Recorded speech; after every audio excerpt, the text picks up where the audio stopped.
তো হ্যালো বন্ধুরা, আবার একটা নতুন ভিডিও নিয়ে আমি আপনাদের সামনে চলে এসেছি। আজকের যে টপিকটা নিয়ে আমি আলোচনা করতে চলেছি এও ইসলামিক রিয়েকশন দিতে চলেছি। আজকে যে টপিকটা হতে চলেছে, বাবরি মসজিদ ভেঙে রাম মন্দির কিভাবে উদ্বোধন হয়েছিল বা বাবরি মসজিদ ফার্স্ট যে ভেঙেছিল এই ব্যক্তির ঘটনা আজকে তুলে ধরেছি। আলোর পথ চ্যানেল থেকে এই ভিডিওটি আমি নিয়েছি। যে বলবীর বাবরি মসজিদ ভেঙেছিল, 100টি মসজিদ উদ্বোধন করেছে। তো ওর সম্পর্কে কিছু ডিটেলস জানবো এই ভিডিওটা থেকে। চলুন এই ভিডিও দেখা যাক। ভারতের অযোধ্যায় আজ যে রাম মন্দির উদ্বোধন হচ্ছে, ঠিক এই স্থানটাতেই বাবরি মসজিদ এক সময় ছিল ধর্মীয় সম্প্রীতির প্রতীক। কিন্তু 1992 সালের 6 ডিসেম্বর ভারতের কট্টরপন্থী হিন্দু সংগঠন শিবসেনার কিছু উগ্র যুবকেরা এসে এই মসজিদ ধ্বংস করে ফেলে। সেদিন কট্টরপন্থী সংগঠন শিবসেনার যে গ্রুপটা এই মসজিদ ধ্বংস করে, সেই গ্রুপের প্রধান যে সদস্য তার নাম বলবীর সিং। প্রিয় দর্শক, প্রধানমন্ত্রী নরেন্দ্র মোদী সহ পুরো দেশ এখন রাম মন্দির উদ্বোধনে ব্যস্ত। অথচ শিবসেনার যে যুবক সর্বপ্রথম শাবল চালিয়ে বাবরি মসজিদ ভেঙে রাম মন্দির তৈরির রাস্তা সুগম করে দিয়েছিল, সে ইতিমধ্যে 50টি মসজিদ নির্মাণ করে ফেলেছে। আচ্ছা বলুন তো, কোনো ইতিহাস যখন ঘৃণা থেকে প্রেম, ধ্বংস থেকে নির্মাণের পথে এগিয়ে যায়, তখন সেই ইতিহাস শুধুমাত্র একজন ব্যক্তির জীবনই বদলে দেয় না, বরং একটি সমাজ, একটি জাতি, এমনকি পুরো মানব জাতির চিন্তা ভাবনায় এক অবিস্মরণীয় ছাপ রেখে যায়। আজ আমরা এমনই এক অভাবনীয় ঐতিহাসিক সত্য আপনাদের সামনে তুলে ধরতে যাচ্ছি, যেই ইতিহাস হলো বলবীর সিং থেকে মোহাম্মদ আমিরের পরিবর্তনের ইতিহাস। প্রিয় দর্শক, নিজ হাতে বাবরি মসজিদ ধ্বংস করার পর বলবীরের জীবনের মূল লক্ষ্য হয়ে ওঠে ভাঙা হৃদয় জোড়া লাগানো ও ধ্বংস হওয়া মসজিদের পুনর্নির্মাণ।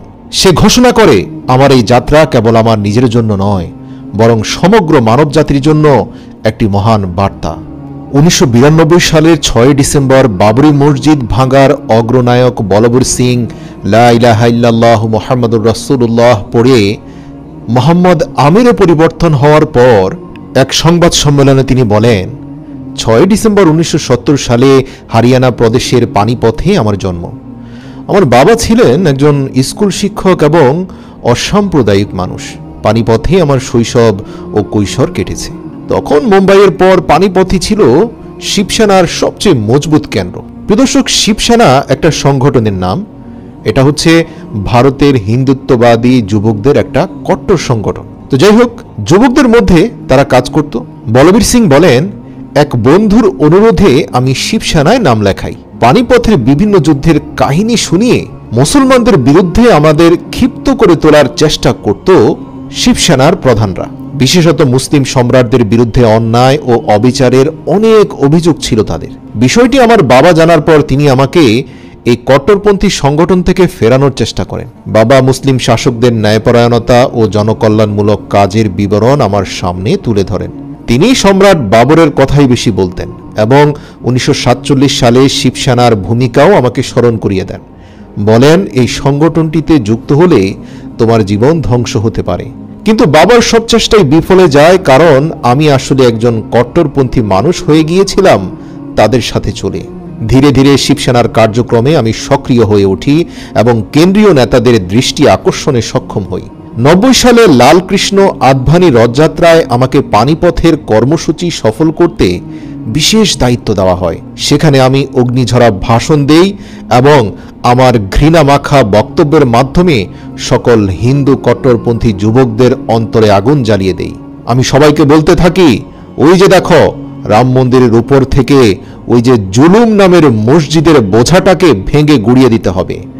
আমার কর্মতৎপরতার পুরস্কার হিসাবে আমাকে শিবসেনার যুব শাখার সহসভাপতি নির্বাচন করা হয়। সবাই বলতে থাকে, এই যুবকই পারবে অযোধ্যা থেকে আমাদের রাম মন্দিরের উপরে থাকা আবর্জনা পরিষ্কার করতে। আমি আমার যুব টিম নিয়ে 30 অক্টোবর অযোধ্যায় পৌঁছি। কিন্তু বহু চেষ্টা করেও আমরা প্রথম দফায় কিছুই করতে পারিনি। এরপরে 1992 সালের 1 ডিসেম্বর প্রথমে অযোধ্যায় যাই। আমরা 6 ডিসেম্বরের আগের রাতে বাবরি মসজিদের খুব কাছাকাছি পৌঁছে যাই এবং মসজিদের সামনে মুসলমানদের বাড়ির ছাদে রাত কাটাই। আমাদের ভয় ছিল, না জানি 30 অক্টোবরের মতো আজও রামের সম্মান উদ্ধার না করেই আমাদের ফিরে যেতে হয়। নেতা আমাদের বললেন শৃঙ্খলাবদ্ধভাবে থাকবে, আমরা একটা মহৎ কাজ করতে যাচ্ছি। আমাদের দলের একজন জ্বালাময়ী ভাষণ দিচ্ছিল। তার ভাষণ শুনতে শুনতে ঘরের ছাদ থেকে নেমে এলাম এবং কোদাল হাতে বাবরি মসজিদ ভাঙতে অগ্রসর হলাম। সামনে আরেকটি শাবল পেলাম, দুটো হাতে তুলে নিলাম। আমি সবার আগে মসজিদের ছাদে উঠলাম এবং মাঝখানের গম্বুজে আমি শাবল দিয়ে আঘাত করলাম। আমার দেখা দেখি অনেকে মসজিদ ভাঙায় অংশ নিল এবং মুহূর্তের মধ্যে তা গড়িয়ে দিল। এরপর এক বিরাট সভা হয় এবং আমরা সবাই উচ্ছ্বাসিত এবং আনন্দিত হই, কারণ আমরা আজ সফল হয়েছি। বাড়ি আসার পর আমার পিতা জানিয়ে দেন, আমার ঘরে তোর কোনো জায়গা নেই, অবশ্যই আমার ঘরে তুই আর প্রবেশ করবি না।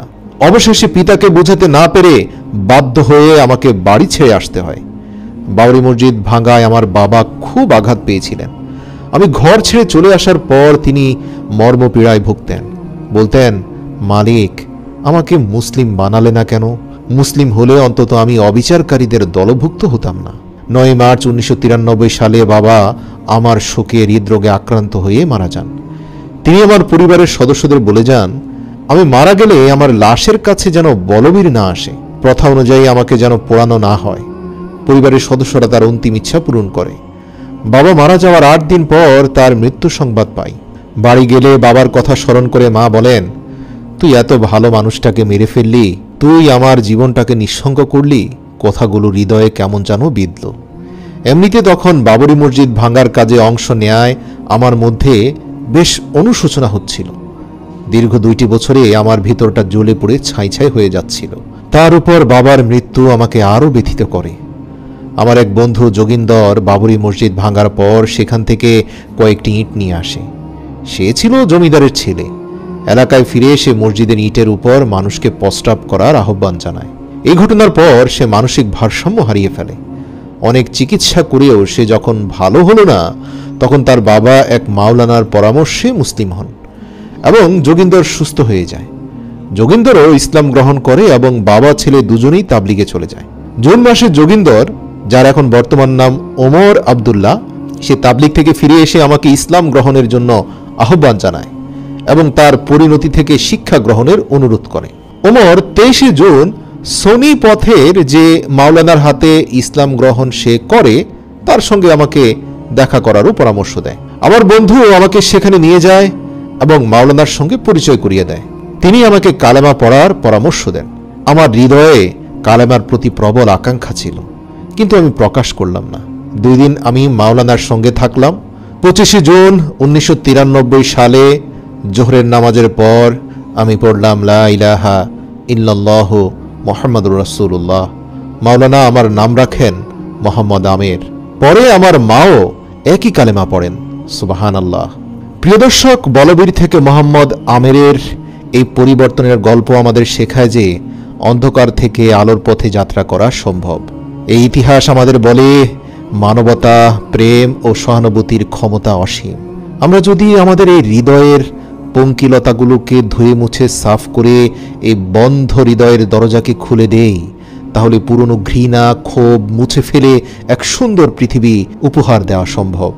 বাবরি মসজিদ ভাঙায় অংশ নেয়ার অনুশোচনা থেকে পরিত্রাণ পাওয়ার জন্য মোহাম্মদ আমের 100টি মসজিদ নির্মাণ করার নিয়ত করেন। তিনি তার সকল আলোচনা শেষে মোনাজাতে উচ্চস্বরে বলতেন, হে আল্লাহ, এ হাত দিয়ে আপনার একটি ঘর ভেঙেছি, আমি তওবা করছি, আপনার সাহায্য চাইছি, আমাকে 100টি মসজিদ নির্মাণ করার তৌফিক দান করুন। প্রিয় দর্শক, আল্লাহ তাআলা বলবীরের দোয়া কবুল করেছেন। 2021 সালের 23 জুলাই তার নিজ গৃহে ইন্তেকাল করার পূর্বে মোহাম্মদ আমের তার 100টি মসজিদের নির্মাণ কাজ সম্পন্ন করেন। তবে তার মৃত্যুটি ছিল যথেষ্ট সন্দেহজনক মৃত্যু। ভারতীয় সংবাদ মাধ্যম দ্য সিয়াসার ডেইলি থেকে জানা যায়, হাফিজনগরে তার ভাড়া বাসা থেকে হঠাৎ একদিন দুর্গন্ধ পায় এবং স্থানীয়রা পুলিশকে খবর দেওয়ার পর সবাই গিয়ে জানতে পারেন যে সেই ঘরে তার মৃতদেহ রয়েছে। সাংবাদিকরা পুলিশের কাছে এ নিয়ে তদন্তের ব্যাপারে অভিযোগ জানালে বা তথ্য জানতে চাইলে পুলিশ বলে, আসলে তার পরিবারের এমন কেউ নেই যে আমাদেরকে অভিযোগ করবে তার মামলার তদন্তের ব্যাপারে। কিন্তু সাংবাদিকদের পুলিশ ওয়াদা দিয়েছিল মোহাম্মদ আমিরের মৃত্যু নিয়ে তারা তদন্ত করবে।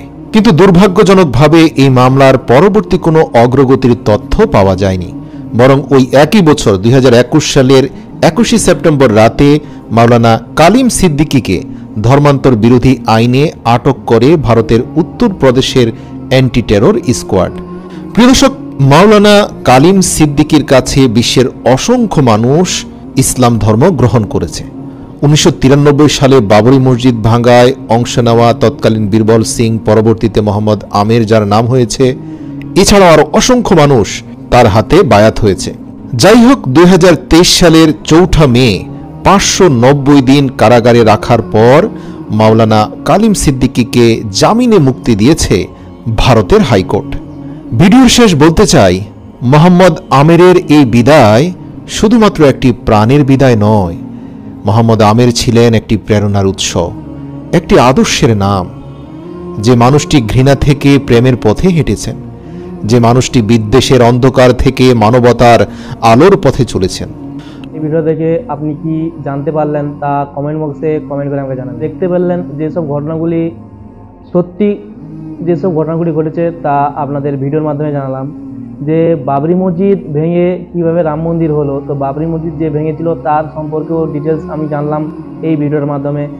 তিনি 100টা মসজিদ নির্মাণ করেছেন, তার নাম ছিল বলবীর, এবং বলবীর থেকে তার নাম, ইসলাম ধর্ম গ্রহণ করার পরে তার নাম চেঞ্জ হয়ে গেল। তো যদি ভালো লেগে থাকে বন্ধুরা, তো কমেন্ট বক্সে কমেন্ট করে জানাবেন ভিডিওটা কেমন লাগলো, এবং লাইক এবং শেয়ার করুন।